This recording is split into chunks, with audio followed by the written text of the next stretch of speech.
Hello guys, paano natin mapapadami ang 1,000 para ito ay hindi natin maubos at tuloy-tuloy ang pagdami ng ating 1,000.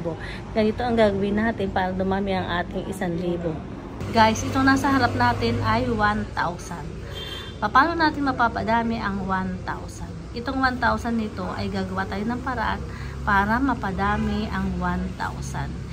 Ngayon, pakinggan natin at panoorin natin kung ano ang ipapayo ko sa inyo, i-guide ko kayo para sa pagpaparami ng 1,000. Itong 1,000 nito, pwede tayong yumaman, pwede tayong umasenso sa 1,000 pesos na hawak natin ngayon.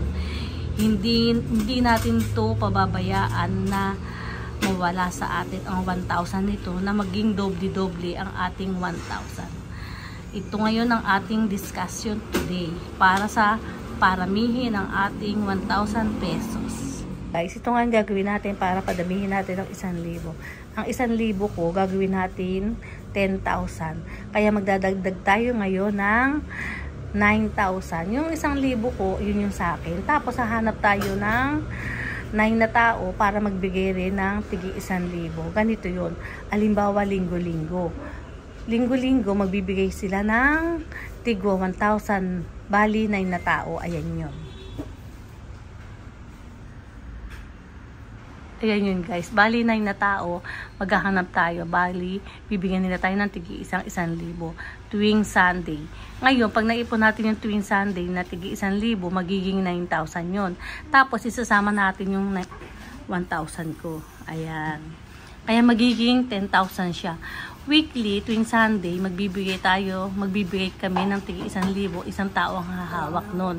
Kaya linggo-linggo, may mga sasahod. Halimbawa, 1, 2, 3, 4, 5, 6, 7, 8, 9, 10. 5 tao yun, ay 10 tao yun na magbibigay ng tigwa 1,000. Kaya magiging 10,000 ang pera natin. Halimbawa, itong week na to, ako ang unang tatanggap ng 1,000. Kaya ang magiging pera ko, 10,000. Kaya doon natin mapapadami ang ating tigi 1,000. Yun ang pamparami natin 1,000 para mabuo ang ating 10,000. Tapos guys, next week, magbubuo ulit tayo ng 10,000. Magbibigay ulit tayo ng tigwa 1,000. Kaya magbubuo ulit tayo ng 10,000. Yung pangalawa, nasasahod, ito na yun. Ito na yung pangalawang sasahod. Kaya next week, ito naman tayo. Magbibigay ulit tayo ng 10,000. Kaya magiging 10,000 ulit ang pera ni Juan. Ito si Sidro. O, next day, ito naman yung mabubuo tayo ng tigwa 1,000. Kaya magiging 10,000. Kaya 10,000 na matatanggap ni Sidro. Ito, palipat-lipat lang tayo ng ganun. Paulit-ulit lang weekly hanggang sa mapunta tayo sa last, 10,000. Ibig sabihin yun, yung pinaka-last na sumahod, nakuha niya na yung 10,000 na naipon. Kaya yun, siya ang last na sasahod. Iyon, para hindi maubos ang yung 10,000, madadagdagan pa ang iyong 1,000 pag weekly inipon niyan. Ayan, diba guys? Kaya yung 1,000 mo, pag-isipan mo, bumuo kayo ng 10 na tao, tigwa 1,000, paikutin nyo weekly, dadami ang 1,000 nyo. Yun ang ibig sabihin yun guys. O diba? Ano lang tayo, mag-ipon, magtipid, yung 1,000 maliit lang na bagay yun para sa weekly. Yun, doon natin mapapadami ang ating 1,000 guys. Yun ang pinaka the best na pag-iipon ng pera.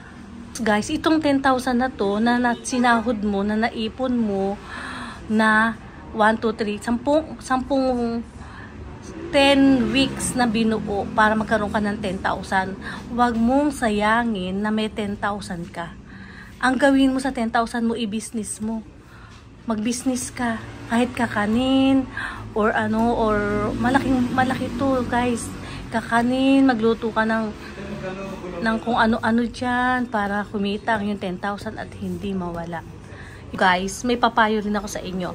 Itong 10,000, pwede nyo gawing 20,000 yan. 20,000, itong 20,000, gagawin nyo, maghahanap kayo ng 20 tao. Bawat isa 1,000, kaya dadami ang 1,000 nyo. Kung gusto nyo, 30,000, maghahanap kayo ng 13 tao sa group nyo. Tigwa 1,000 weekly.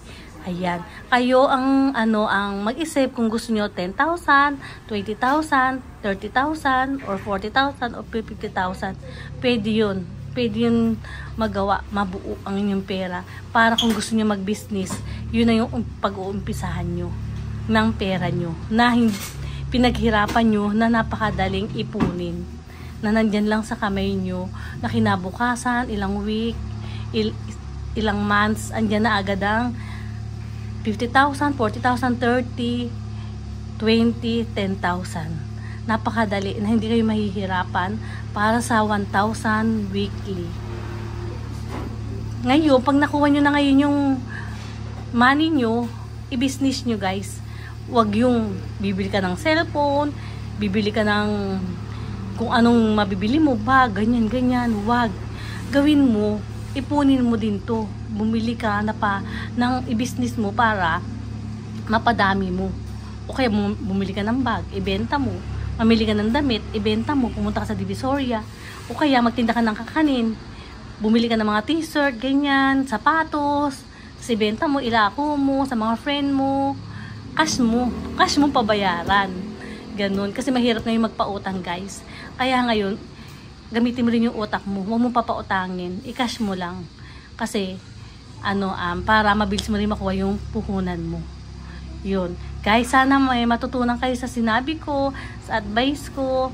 Maraming salamat sa pakikinig niyo sa akin. At thank you so much. Sana guminhawa ang buhay natin lahat. Dahil sa 1,000. Thank you Lord sa 1,000. Sa samahan naming grupo na walang humpay na pagtitiwala sa kapwa-tao.